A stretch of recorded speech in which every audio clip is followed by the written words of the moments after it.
Hey friends, welcome back to Thrive Online Healing Podcast. This is episode 78. And this week we're going to talk about stress resilience. So do you want me to let you go first, Carmen? Yes. Stress resilience is one of my favorite topics. I talk a lot about stress resilience. And part of the reason is because when we are trying to address stress, right? We talk about stress a lot, but when we're trying to address stress, I like to bring up stress resilience because it is not just about our supplementation. It's not just about supplements to address the stress. We have to talk about lifestyle, which means actively doing things to increase our stress resilience, right? It's working on our perspective about stress. So let's go back to like the very beginning. Like, let's define what stress resilience is. Because I think we throw the word around, but I don't know, like, people really know what that means. Sure. So stress resilience means that we're building up our tolerance, if you will, right? Our ability to handle stress.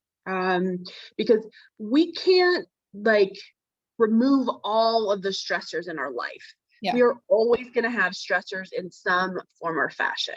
Mm-hmm. All right. So I like to describe stress and your stress resilience. You guys have probably heard me talk about this, about the bucket. So I like to describe our adrenals, which is the gland that secretes cortisol, the hormone in response to stress. Our body naturally usually excretes most of that cortisol first thing of the morning. So I tell folks, imagine your adrenals a lot like a bucket. And as you're sleeping, when you get that restful sleep, your bucket is filling up with cortisol. And then it's at max of a morning, get you up, get you motivated, get you out of bed, get you on your way. Okay. Now what happens is because cortisol is released in response to stress. So if a stressor comes around that corner, it's creating holes in your bucket. Okay. And so the more stressors, the more holes. Mm-hmm. Well, like I said, we don't always have control over all the stressors. So we're always going to have a certain amount of holes. But our resilience, what that means is instead of those holes being like baseball size holes and draining your bucket so quickly, they could be pin size holes. Mm-hmm. So there could still be a lot, but it's trickling out instead of gushing out and emptying your bucket as quickly. Yeah. That makes sense? Yes. Yeah. And I think I want to add to it. Like, I think, because we talk about it a lot in our New Beginnings program, right? Because we're going over all their adrenal stuff. And it's like part of that conversation is like, yes, we can help you out of adrenal fatigue, but here's the deal. You're going to have to create more stress resilience. And for me, it was like, okay, that just means like how you navigate stress. But I think I'm thinking about it deeper, and it's like, really, we have to start like, why increase your ability to handle stress when you can change your mindset and see things differently so you're not stressed out by them? Like, you're creating the ability to say, I'm not going to stress about these things. Like, I'm choosing whether I'm stressed or not. Exactly. I think it's where that's gaining our perspective, right? And maybe in my interpretation, I've kind of lumped them all together, but there are definitely different avenues to address, our stress resilience. And it's not just making us tougher so we can handle more stressors, right? If we're able to change our perspective so that whatever that next stressor that comes around the corner, instead of it knocking you back, right, all the way to 0 or -10, stress is always going to affect us, but you get to choose how much it affects you. Yeah. And I would almost be willing to push back and say, like, stress is an internal game. It is not created externally. It's our perception of the external that's creating stress internally. True, to a certain extent. That's true, right? Okay, tell me where you disagree. So if somebody's in a car accident, right? If you're in a car accident, you're experiencing physical, depending on the intensity of the car accident, right? But you may experience some physical trauma, right? Which can experience stress. So we're talking physical, right? Not necessarily emotional side, but even just like if you have to go for surgery or something, that's a physical stressor, right? Yeah, I don't So think most of society though understands when we say stress. I think I used to think that that was like emotional stress. I had no idea that included in stress was physical stress, like working out or a car wreck or surgery. Like those didn't register, like those also translate in my body as stress the same as physical stress does, or emotional stress. yes, yeah. Or but then that physical incident, right? We create that feelings and emotions around that. Mhm. That's where we have that choice, right? Like how much is that going to create an emotional stress on top of the physical stressor?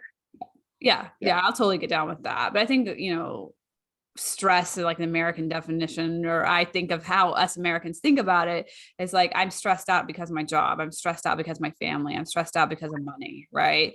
And like, Yes, that's why I'm saying like, those are internal games. Like, I agree. those are not, stress does not exist outside of us. It exists only inside of us, unless it's a physical stress to the body. Right. I agree with that 100%. But sometimes I think when we reframe things a little bit, it's easier for people to see, oh, I do have control over, right? Whether I'm experienced that, whether, yeah, I'm letting that stressful experience Yeah. um, overtake things. Yeah. So sometimes we start with small things to reduce the size of those holes, right? From baseball size to pin size hole. And then once you recognize, oh, well, I have that control, well, then I can get to a point where in my mind, right, I can choose not to experience that stress. Yeah. And I'm sorry, I'm hijacking because I know you kind of have like a, probably like a No, idea of where you want to go. In my experience with, in my personal experience, and then with other humans, I feel like we get addicted to it.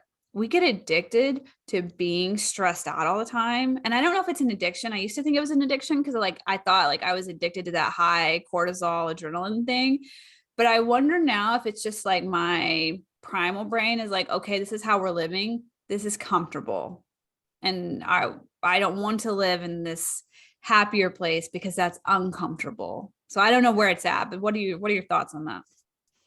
so I think it could be sort of this fine line between addiction and habit, Yeah. right? But Yeah. it's this repetitive motion. So you see this. So I suffer from this, not as bad as I used to, but um, we're busy, right? I mean, and oftentimes like Americans are busy, but sometimes we're busy to be busy. Oh yeah, we're running away from our emotions. Yeah. And so that creates stress, right? And then we just chalk it off as like, oh, uh, I'm stressed, right? Like I've got a lot of things at work. I've got a lot of things with my family. And so and then when those things change, oftentimes it kind of leaves a void, Mhm. right? So people fill it with more stuff, more stress. Mhm. Because yeah, I think you're exactly right. They don't want to feel the feelings, right? And it's become a habit. Mhm. And we're not always great at breaking habits or creating newer, healthier habits. Girl, I was coaching a client the other day, and every time, we start our session like, "How are you doing?" She's like, this person was like, "Oh, it's been real stress, like stressful week. It's super busy," and I was like, that's your response every time. Like I've been coaching you like 8 weeks now, no, 9 weeks now, and like that's literally your response every time.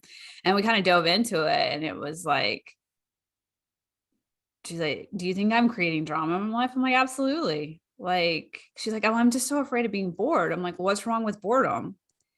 Yeah. I have to deal with my demons. And I'm like, "Yeah." So you're just like choosing drama to not deal. And I don't even like that word demons. It's like you don't want to feel the emotions. So we just stay Right. busy. We create drama, we create busyness because we're so afraid of being still and feeling all those emotions because they feel scary and we don't know how to feel them. Nobody's taught us. Right. Yeah. I do, when we're talking about, stress as being a habit, when we say we're stressed out all the Yeah. time, right? Well, you're creating stress. What's that self-fulfilling prophecy, if you will? It's like, okay, you say you're stressed, you're telling everybody else that you're stressed out, like, oh, I can't do this. I've got, like too much on my plate and I can do this too. And I'm always stressed out. You're going to manifest that in your life. Yeah. Absolutely. Absolutely. And it comes to a point we have to kind of evaluate, right? Is that stressful? Is that stress helping you? Because when we so I don't know, this is kind of going to a different aspect of stress, but we do have sort of this stress productivity graph in the world of psychology Okay. that sometimes stress can be a motivator, right? For Yeah, like some a folks. deadline. Yes, yeah, like you get a deadline. And so you sometimes, like, people are procrastinators. So they may procrastinate, and they, as that deadline gets closer, that stress, they use that as motivation to accomplish XYZ, Yeah. right? So we can use that, but the problem is if we don't check in, once you get to the sort of that top, we get to sort of that tipping point. It's not like that stress and that productivity graph. It's not like it's linear and it just continues, right, to push you to do more and do more. It gets to a tipping point where then it begins to manifest or present as physical symptoms, as fatigue, if people don't check in and check in with themselves and check in with their perception of stress, and not let that stress take over. Well, it starts tapping into the law of diminishing returns. Yes. Yeah, that's exactly. Yeah. Okay. And if you guys aren't familiar with that, it's like, I'll use the example of exercise, right? Like, if I exercise once a day for 5 days a week, I make gains. But if I work out for 7 hours a day, there's a point where I no longer get gains.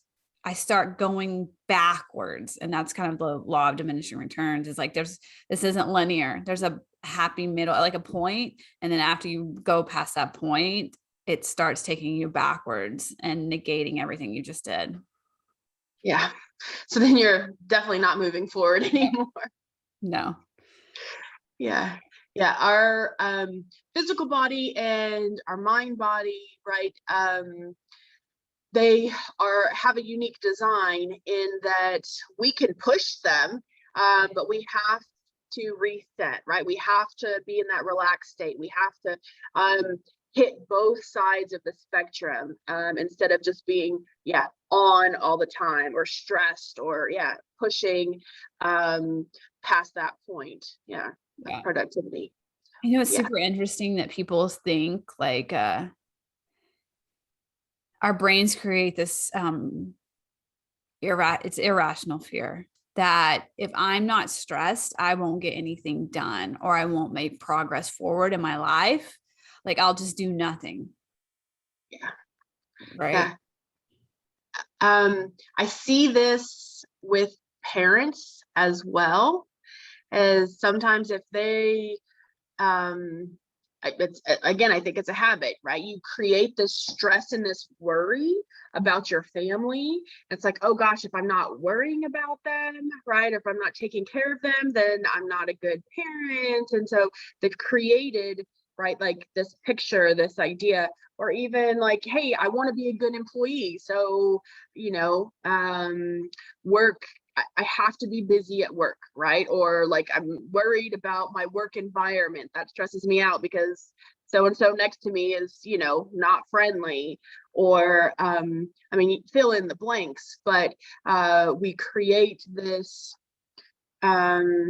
scenario in which we are an actress or an actor or a player, right, in this Right. movie, and then we play it over and over and over again, and we don't ever rewrite the role for ourselves. Right. And like, I'm like you, I'm always about root cause. And so like that, it's not like worrying, like parents worrying about their kid is not about worrying. It's about control. Hmm. worry is the behavior from feeling out of control. Right. Okay. If Yes. I'm Yes. trying to control my family's safety, if I worry, then they'll be safe. If I Right. worry, they'll be healthy. And it's like, but worry is not an action line. It produces No. 0 results. Right. Right. So it's like, let's just call a spade a spade. You're trying to control the future and the outcomes of your family. That's why you want to worry about them.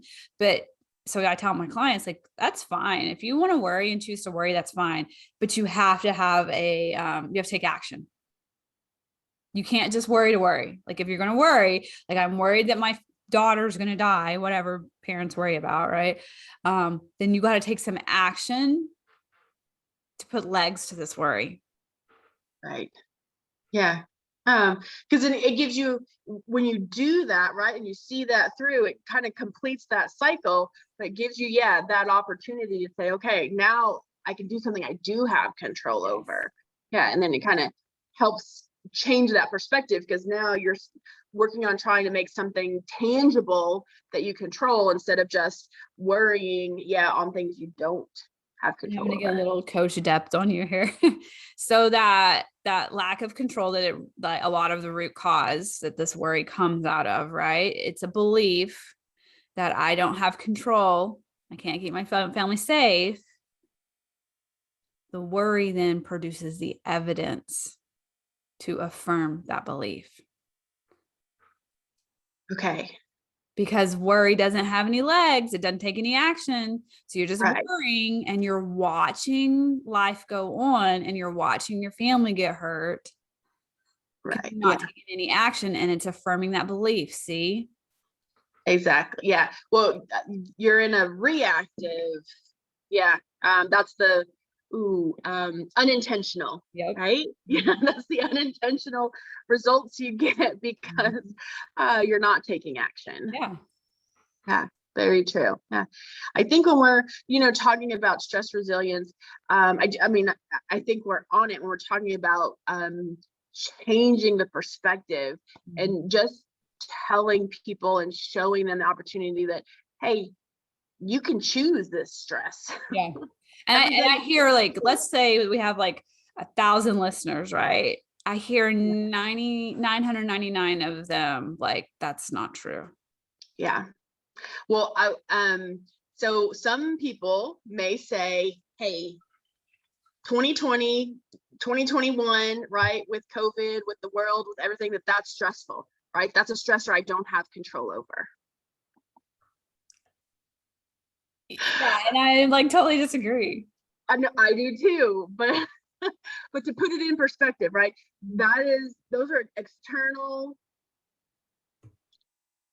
variables, It's a right? story. That's a story. Like, hey, Those are 2020 was a stressful because of the pandemic. That is a story your brain has created. Strip it down to the facts. What is the facts about 2020?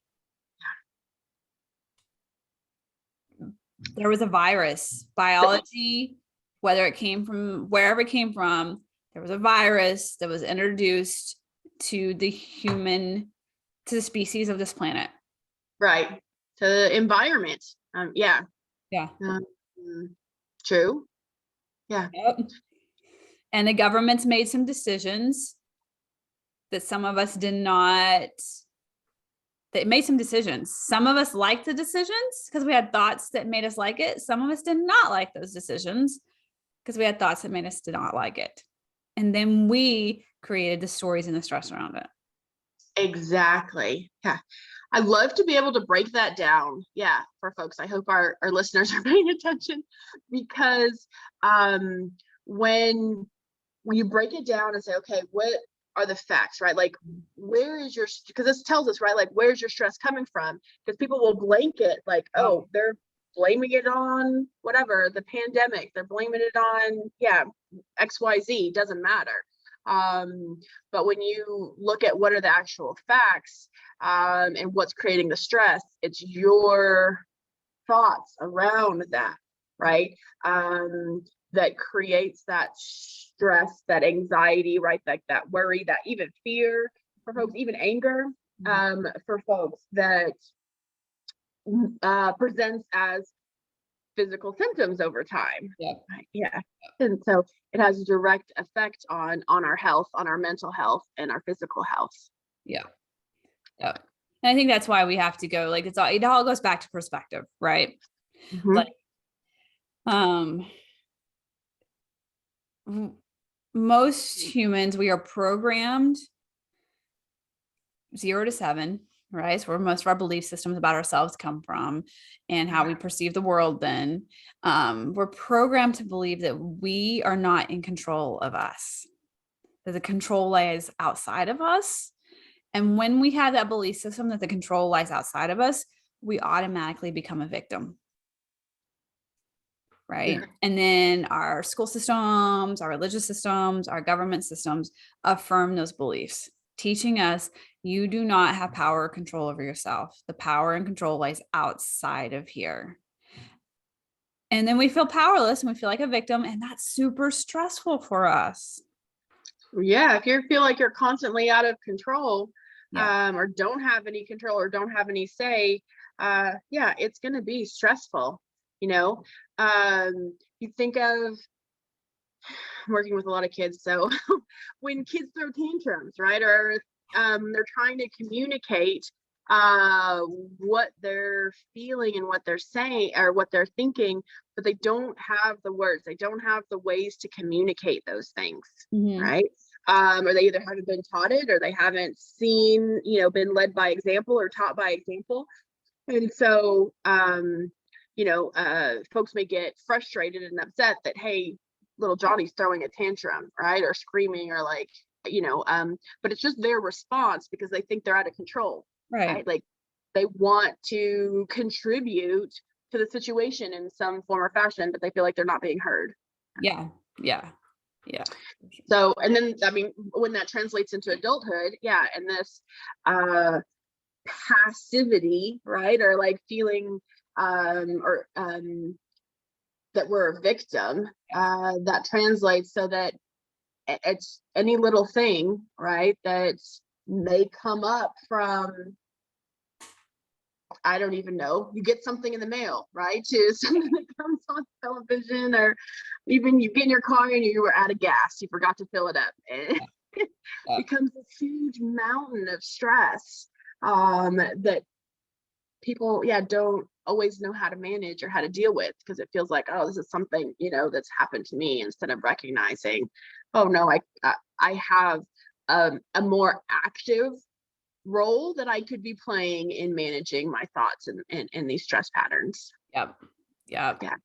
And so I guess that's what you mean when you tell them, as we're like, because we do the panel results at like week 6 of the 12-week program, and you're like, yeah, you gotta have stress resilience. I think what you're affirming in them is like, you've got to work on basically taking ownership of your life and being in control. So then your perceptions of things outside of you can not see them from a powerless place in a stressful place. You start seeing how empowered you really are. And once we feel empowered, I think automatically our stress levels go down, because I know I can change this. Exactly. Yeah, I think you're exactly right. I think sometimes, because that's the challenge, right? Like if people do an adrenal panel, or if people experience adrenal fatigue and they know it's due to stress, right? And you tell them, hey, your body is not able to keep up with the demand for cortisol, because the stress side of your picture really outweighs, right? Like the reserves that you have. Mhm. And so even sometimes just hearing that can be really stressful for some people. So being able to frame it in a way to say, okay, this is where we're increasing your resilience, right? Like you have control over that. Yeah. Um, because a lot of people, and this is one of the challenges in my practice sometimes, is because even though folks are interested and want to work from a naturopathic perspective, in the back of our minds, people have been programmed to want to take a pill to fix something. Yep. And they want it natural, right? They don't want anything synthetic. They don't want a prescription. I was like, all right, I hear that. But it's not, a pill's not going to fix this, right? A pill will help, with some of the fatigue and the energy, and making sure you're not deficient, so that when your body can build that cortisol like it's supposed to. But if your demand is still, through the roof, we can give all the ingredients your body needs to make the amount of cortisol every day. But if that demand is higher than what you're programmed to be able to make, you can't magically make more, right? Like, you've got to address the demand, and that all starts in with our thoughts. Their thoughts in our mind, right? It's like in the fitness world, we say you can't outwork a bad diet. Mm-hmm. I can't go CrossFit enough to outwork a McDonald's every day, right? And it's the same thing, like, because I think we have to understand, like, so cortisol, right? Yes. I have a thought, it's stressful, or like I'm out of control, or like things are out of control, or whatever, right? Then that tells I have a chemical response in my brain, neurotransmitters, right? And it communicates to my body, because thoughts communicate to my brain, emotions communicate to the body. So these emotions, and the body's like, I have this thought, stressful. My body's like, all right, we need more cortisol, right? And if I'm having these all the time, the demand for my thoughts to my body to give me more cortisol finally reaches that tipping point where my body's like, I can't. You have 700,000 thoughts that are negative. Like, I have limited stores of cortisol. Like, now I have to go to your hormones, take your progesterone, make your progesterone convert into cortisol, something like that. You can explain that. And now, not only have I robbed my adrenals, I'm now tapping into my hormones and disrupting those, because I refuse to quit demanding so much cortisol. And then that impacts my neurotransmitters. And it's like, well, I just want a pill, Carmen. And it's like, well, yeah, I'll give you these pills, but you have to quit demanding 700,000 liters of cortisol every day. Like, your body cannot ever make that, and will never. You're never going to get out of this unless you start from the top up. And the top is, you've got to change the mindset. Is that kind of the accurate? That's perfect. That's an excellent summary. That's exactly the problem, is that if we aren't addressing where that stress is coming from in our thoughts, it's even more challenging than what people already thought. Mm-hmm. At trying to rebuild the adrenals and have an appropriate stress response. Yeah, which I totally get now. Like, as I remember, like, I was one of your clients, right? Like, you're like, Kim, gotta deal with that stress. Like, yeah, I'm dealing with that stress. Just give me the stuff to help my adrenals so I feel better, right? I couldn't. And I get, like, you get so far into this journey and you kind of sometimes forget what it was like in the beginning, right? Because it just feels like I've always been like this. And it's like, oh, if I go back and think, like, oh, I understand where, like, most people are at. Like, this stuff is, like, so foreign. Like, I didn't know what you meant. Go deal with my stress. Like, okay, I'll just go work out, or I'll go meditate, or I'll go take a hot bath. Like, I did not know how to control my mindset. I didn't know how to control my thoughts. I didn't know my emotions came from my thoughts, and I had to do the thought work to control the emotions. I didn't have a skill set for that. Yeah. And I think that's the case with a lot of folks, because sometimes when we address stress, again, it's different for everybody, right? People find what works for them, but some people may be exercising or working out or doing meditation or trying to do, mindfulness, and are maybe working on their diet, maybe if they're there yet, and so they're like, I'm doing right what I've been taught to handle stress. And so that's why I love working with you, to be able to show people, because it's that mind-body connection, right? And I don't always have the opportunity. Well, I don't always have the time to lay out that framework with people, right? To help them understand that they're creating that stress, right? And you can't just walk up to it's not the best form to just walk up to somebody and be like, you know what? You're stressed out, you're in pain, you're suffering, you're causing all of that in your life, right? That turns off a lot of people. Yeah. Yeah. And so we have to like gradually work toward, and work towards our understanding of how everybody has direct control over their Mhm. stress resilience. And it looks different for everybody, but it's important to be able to find what works and be able to understand, okay, I'm my own root cause, right? Like I'm creating this mindset, often out of habit, Yep. or out of or addiction, if you will, of being in this stress state. Yep. Yeah. Yep. What else do you have? Anything else about stress resilience?